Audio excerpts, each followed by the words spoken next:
Welcome back to Love Nurture Faith featuring your Leo bestie. This is YLB Talks with your host, Krystal. If you are keeping up with me in this podcast or on YouTube, wherever you are streaming, we are doing a book review, kind of like a book club. I do host a book club every month. Meeting is actually tomorrow. But I did tell you guys I wanted to start bringing them onto the podcast or on YouTube and just talking about what the book was about, what insights I got, just kind of like a review. If it's beginner friendly, if it's more of advanced reader, whatever you want to call yourself. But thank you for being here, and let's just dive into the review. If you are new here, I'm trying not to edit these videos, but I did find that with the book reviews, I do need to edit them a little so they're not so long, because I do like pausing in between them. So if you are one of my regular watchers and you saw that I said I didn't want to edit these, I do need to edit these ones just because I don't want them to be so long. But to go on with that, I left you guys off with this book, Get Out of Your Head. It is separated into 3 sections, and originally I wanted to do 3 separate videos for each section, but I thought about it, and section part 2 and 3, most specifically part 3, was more shorter. So I figured, why not put part 2 and 3 together, and that's what we're going to talk about today. Again, if you want to join the book club to actually discuss the book and get your feels, get your opinion out there, the book club is tomorrow. I have the link in the show notes of how to join. All you have to do is click on the Google Doc, ask you a few questions, how I can contact you, and I will reach out. Typically, we meet Thursdays once a month around 7:30. If there's any problem or anything with time, we always and can adjust that. So to go on with the book, let me just find section number 2 where it starts. If this is your first time here and you didn't watch part 1 and you want to go do it, I was having some hard times uploading it onto the podcast, so you might see that there is being 2 uploaded, and it's for that reason. But for this, I want to talk about part 2, which is taking down the enemies of our mind. So I went ahead and just highlighted a few pages on here that I thought were very interesting and wanted to bring on here, just to bring some more discussion or whatever you want to call it onto here about that specific section. So the first part we'll start with is page number 62. And she's talking, let's see. This is why I want to edit, because I don't like highlighting my books, but I do like putting the little tab thing. That's why I want to edit them, so that I'm able to be like, okay, that's what I wanted to talk about. Right off the bat, though, I will say that even though this book is very Christian based, or at least the author is, I want to add in here, at any point, I did not feel either pressured, or I did not feel like it was like a calling to join the religion. So I do want to add that disclosure in here, that if you are hesitant to pick up the book because of that reason, all in all, I am going to rate this book. I will rate it at the end, but I am going to rate this book a good rating just for that reason, because as I'm reading this book, I felt so connected to God. And regardless, again, religion, just God in general, I did feel very connected, and I just felt very like ease. I felt like it was like, okay, like I could see how that relates, because she relates science into the thinking and relates it to the Bible. So I wanted to add that in here in case you haven't seen the first section. Oh, so she starts talking about, so our goal is to be aware of our thoughts and deliberately build them into mindsets that lead to outcomes we want and outcomes God wants for us. So one of the things she talks about is how there's battleground. So like the battleground is not you, excuse me, the battleground is not you yelling at your kids or cheating on your taxes or staring at your phone for hours. And the battleground, so even though that these things seem like they're life altering or life changing, and you feel like you're not making ends meet or whatever reason it is, she goes to say like it's that's not your battleground. That thing is not what, yeah, so that yeah, battleground is not what the problem is. It's just that you are not seeing God through it. um so you are not what you eat and you are not what you do. You are what you think. And the Bible says, as he thinks in his heart, so he is. So if you're thinking all these things and you're thinking that all these problems are your battleground, it's probably a sign of like, okay, maybe we need new thinking, we need renewed thinking, because at the end of the day, it's not what you are putting, if I should say, it's what you think, and you can always change your perspective. I do like how she mentioned that.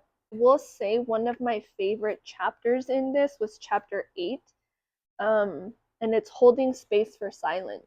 And I choose to be still with God. I do love this because I want to add in here, for a while, I was having a hard time meditating. Like I would sit down and think of meditation, and my anxiety and myself was like, I can't do this, I can't do this. Like things would just start, like I would close my eyes and I was focusing, and then like my lip would itch, or my like just things would start, my anxiety would kick in for me not to be still and not to meditate. I switched that from meditating to just being in stillness, just sitting down and just telling myself, hey, there's nowhere you have to be, nothing you have to do. Just sit here and see how long you can sit for. That is how I started being more into stillness, more stillness meditation. And with this chapter, because it was my favorite, she's talking about the focus attention. Um, and she's on here and she says, when we turn off the constant distractions and sit quietly before God, focusing internally on his word and really meditating on it, a few things happen. So your brain will be psychologically altered. So scientists have found that the brains of people who spend untold hours in prayer and meditation are different. Your imagination will be rewired. The kind of brainwaves present during relaxation increases, and anxiety and depression decrease. Your brain stays younger longer. You'll have fewer wandering thoughts. Those are just a few highlighted ones, and then your perception will eventually shift. Just with meditating, just with being still, even just like, I know she says meditation, or I'm saying meditation, but she does say prayer. So even just sitting in prayer, that's how much it alters your brain. So I really loved this because I myself was like, wait, so how do you do that? So she's talking about a girl that comes up to her and it's like, I know I'm supposed to be thinking about God instead of all this chaos and clutter. One question: what do you think about whenever you think about God? So I know because she mentions a lot in the book, like just think of God, just think of God. And so this girl was like, but what do you think? What is it that you think that gets you closer to God? And I love that because it is true. Because yeah, you can meditate and you can prayer and you can pray, but it's like, okay, but how do I actually change my thoughts? And so what she mentioned is with the mind map that I mentioned last week and she mentions in this book, is once you have the emotion, instead of putting a blame on why you have that emotion, you see it as an emotion, but you see it because of a reason. So, for example, she's like, instead of saying, I'm overwhelmed because I have way too much to do, I'm upset because I pass over the promotion I deserve. I'm anxious because I'm running behind on my project and letting people down. So those thoughts that just kind of add to your negativity, like I'm just letting people down, like I knew I shouldn't have done that, like so on, right? So she's saying instead of doing that, so feel your emotion because, so whatever your emotion is, because, and then your reason. So I'm frustrated because, why are you frustrated? You might say, I'm frustrated because my boss is a micromanager, but again, that's blaming. Another thing you can say is, I'm frustrated because my boss doesn't trust me. And it ends there. Like, you don't have to say, like, oh, my boss is a micromanager, my boss doesn't let me do this, my boss this. And sitting with that, then that's when you add God into it. So I'm upset and I was passed over, so I will choose to remember that God has not forgotten me.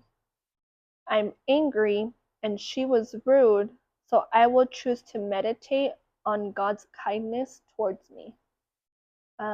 Last one, I'm stressed and I'm fearful about my finances, so I will choose to pray instead of fear. So just little things like that, instead of putting blame, sit with God and say, okay, well, I know that person doesn't like me, but hey, guess what? I'm going to sit down and I'm going to meditate. I'm going to meditate on how God does like me. Instead of sitting here and being like, oh, this person doesn't like me because of this, you can just sit here and be like, okay, well, I know God loves me, and I can sit on the fact that God loves me and not need to rely on this other person liking me. Moving on to chapter 9, I choose to be known. So it's lifelines. Right off the bat, I did love how she mentioned um, feeling seen and loved. So everyone has this tendency, and as humans, we were built to be seen and we were built to be loved. So when you feel when you have a feeling that you are not seen or you are not loved, that really starts its own spiral. It made me think of kids because I feel as kids, especially if you grew up with like siblings, it's hard to get attention or it's hard to feel like you have the attention. And so the fact that it's like, well, you were just wanting to be seen, you were just wanting to be loved, felt really nice for me. Down back to the brain. So she's saying how a psychiatrist, a brilliant thinker on everything related to the brain, says that no matter how strong someone looks on the outside, every person walking the planet has this deeply embedded fear that haunts them day by day. If anyone really knew you, the fear whispers they'd leave you. That goes to those 3 questions that I told you guys last week, or with part 1.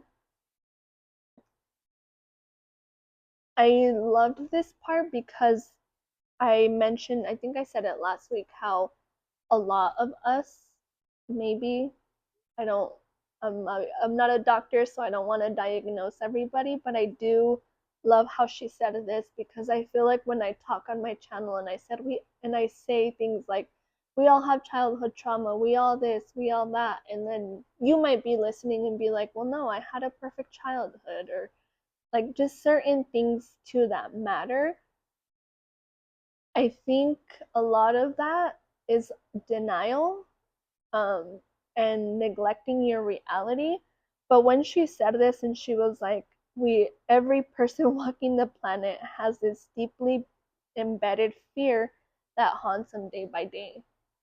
So I would sit here and I would think and don't think too much, or you can think with God and sit with God and ask, what is that embedded fear that I have? What is that fear that does haunt me day to day? And maybe that's where you start your healing journey and make sure you're walking it with God. I do love how I think in every single chapter she had this little spiral thing.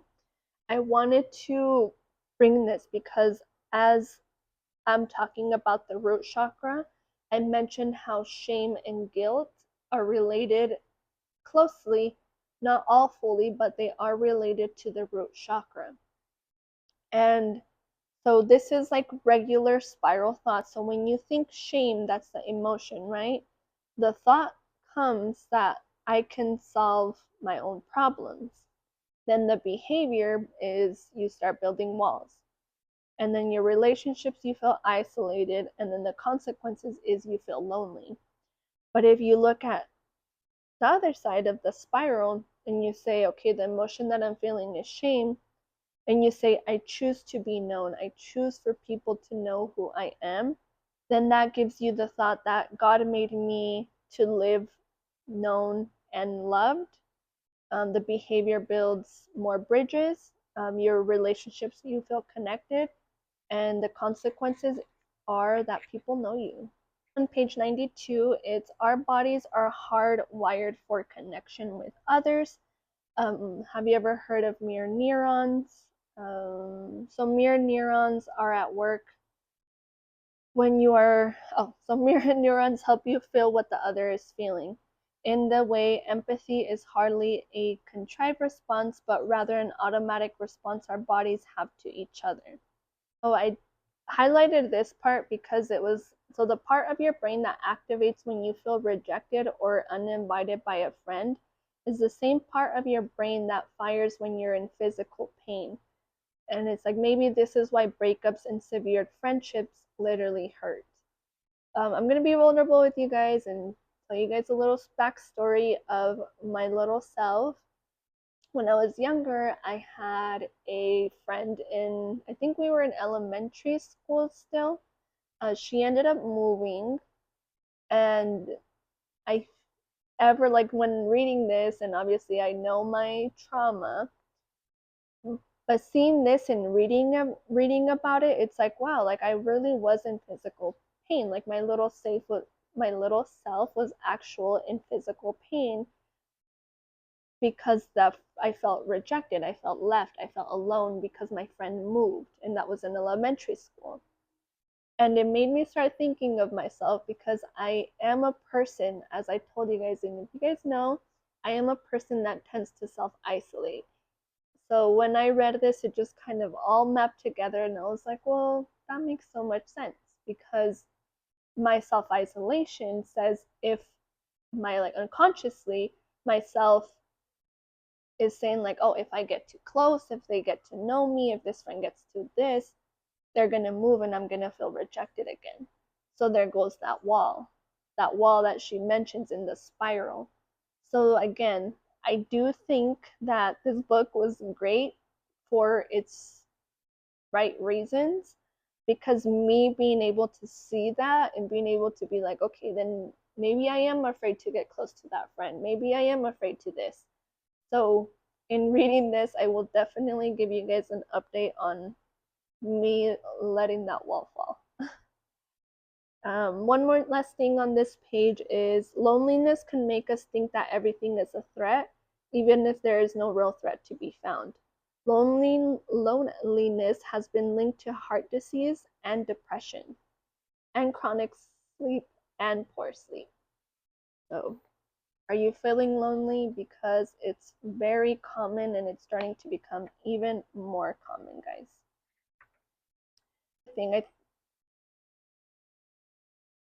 For a while, I mentioned in my YouTube video, if you guys have been keeping up, I was very vulnerable with you guys and I spoke about sexual abuse that I had gone through as when I was younger. And for me, it was like, should I have done that? Should I have said that? Should I have let that really be out there?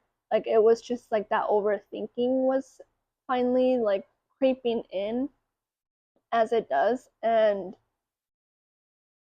when I read this part, it was like, okay, I'm fine. So she says, vulnerability is the core, the heart, the center of meaningful human experiences. Or to put it another way, we must be known in order to be healthy. And I can say that even though I did share a lot of that and a lot of myself, and I'm not all of myself, but I'm sharing a lot of my vulnerability and just being vulnerable on this YouTube because in hopes for someone to find their way of speaking and their way of letting out that truth, because it does take a lot. And the more that you hold that in and the more you hold in that pain from that experience, it's eating you alive. And when she said this and when I read it of like, you must be known in order to be healthy, I feel the healthiest I have ever been. It was a big opener to be like publicly here on YouTube to speak about my experience. But again, I hope that in me sharing and me being able to express that, I hope it helps someone out there. So just know, in order to be known, or you must be known in order to be healthy. So speak your truth, guys. Speak your truth. Chapter 10, we're on page 109. This is where she's talking about worrying about too many things. Hello, I'm a recovering worrier. Um, Everything that you can think of, I'd be like, well, what if this happens? Well, what if this? What if that? Like, even to this day, I still do it, but not as much. Um, so she's talking about instead of saying what if, and instead of sitting here being like, what if this happens? What if that happens? Change it to because God. So because God chose us to be saved by his strength, we can choose firm in our faith no matter what the day holds. So instead of sitting here being like, what if this happens? What if that? What if this person crashes? What if I crash? Instead of thinking all that, just say, because of God, I choose to be saved by his strength and am firm in faith no matter what the day holds. I really love that. Page 127. I do think this is chapter 11 now. Oh, okay. She starts talking about cynicism. Hopefully I'm saying that right. Cynicism. So it says it has become esteemed in our culture as we've concluded the cynics know something the rest of us don't. They are prepared and they are guarded and aware at a level that the rest of us are too fighty to grasp. But at its core, cynicism isn't so wonderful. In fact, it's not wonderful at all. Cynicism is always driven by fear of the future or by anger regarding the past. So either we're afraid of something that might not ever occur, or we project something that has occurred onto all the days that are to come. I wanted to, so some questions to ask yourself whether cynicism has invaded your headspace. Okay, so if questions to ask yourself whether cynicism has invaded your headspace. So do you get annoyed when people are optimistic? When someone is nice to you, do you wonder what the person wants? Do you constantly feel misunderstood? Are you guarded when you meet someone new? Do you wonder why people just can't get it together? Are you often sarcastic? So it says cynicism is destroying our ability to delight in the world around us and fully engage with others. God has an abundance of joy and delight for us. We're missing it with arms crossed. What if there is another way to live?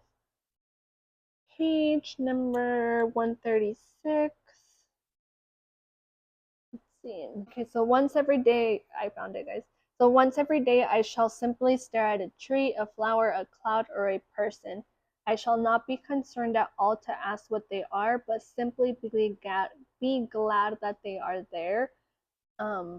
I'm a person that I was like, I need to implement that more of just going out and just staring at the sunset, or going out and just staring at a cloud, or staring at a tree, like whatever it is, but without analyzing it.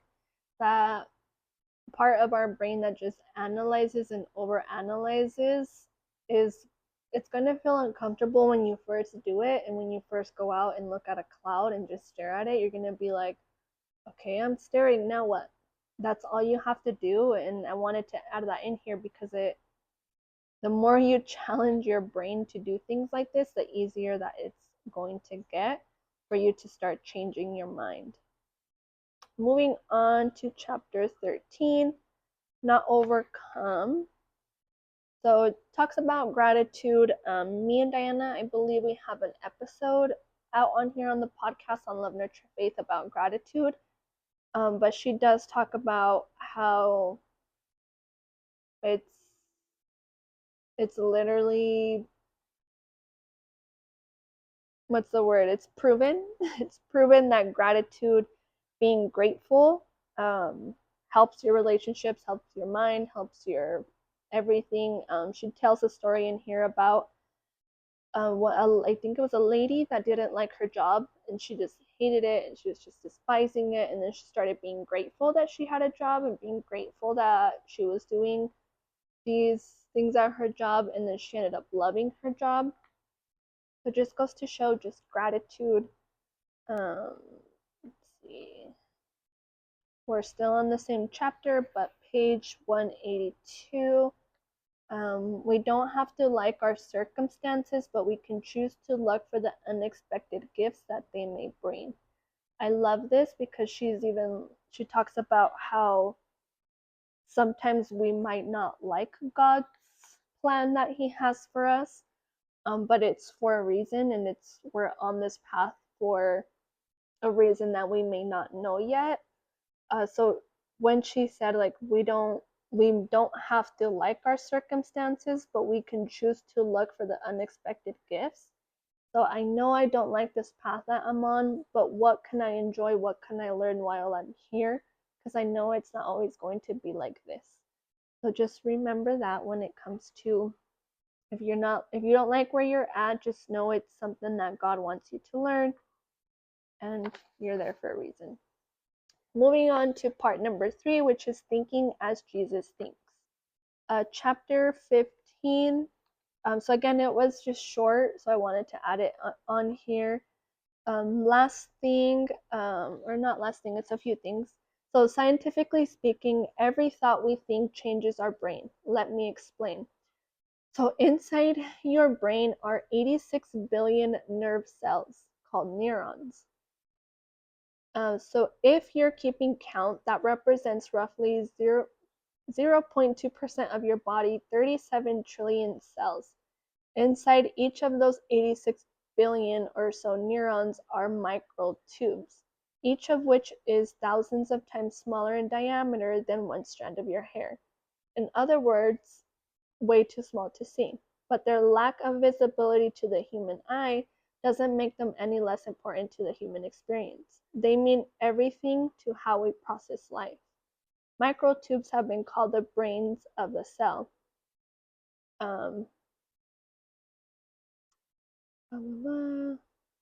So inside the neurons, those microtubes are constantly building and deconstructing and reforming and coming apart and adjusting and shifting and stopping and starting again in accordance with your every thought.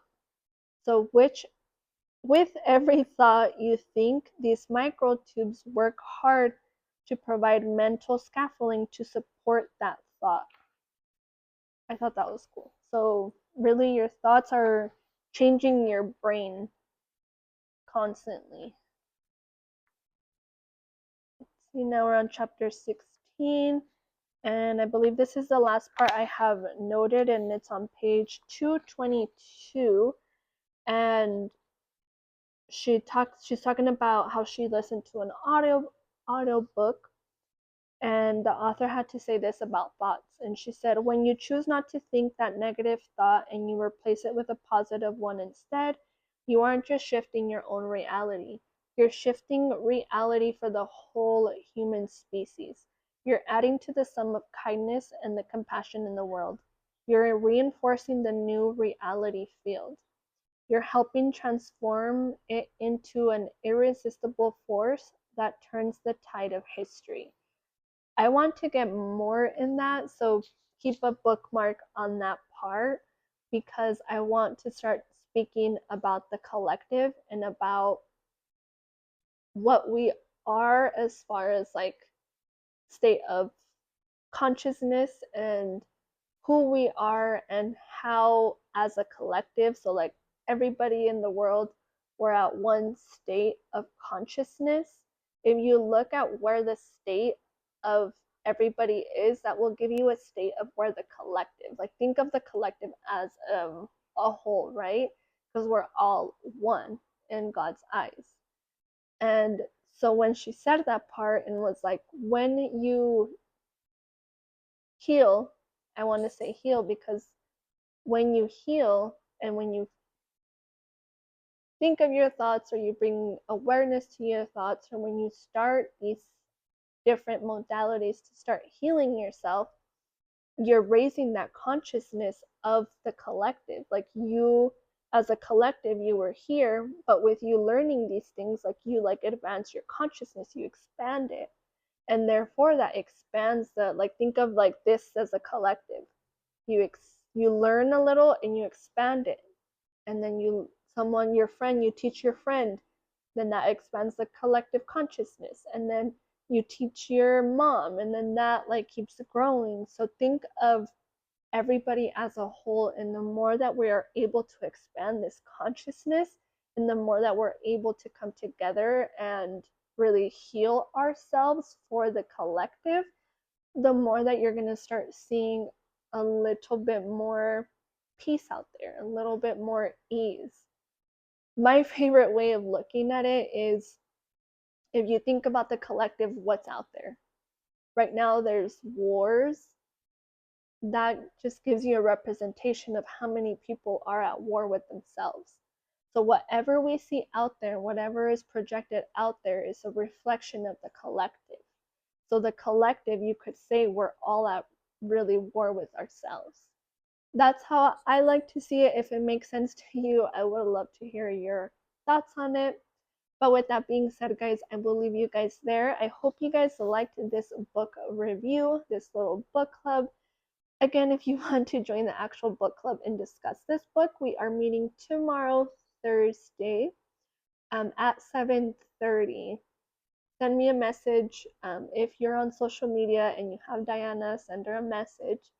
But yeah, we'll be discussing this book, and then I will be leaving you guys with the book we're going to read for the month of July. August, we'll have 4 weeks to read it. It's 3 questions by let me look. Let me tell you guys what it is. Hold on.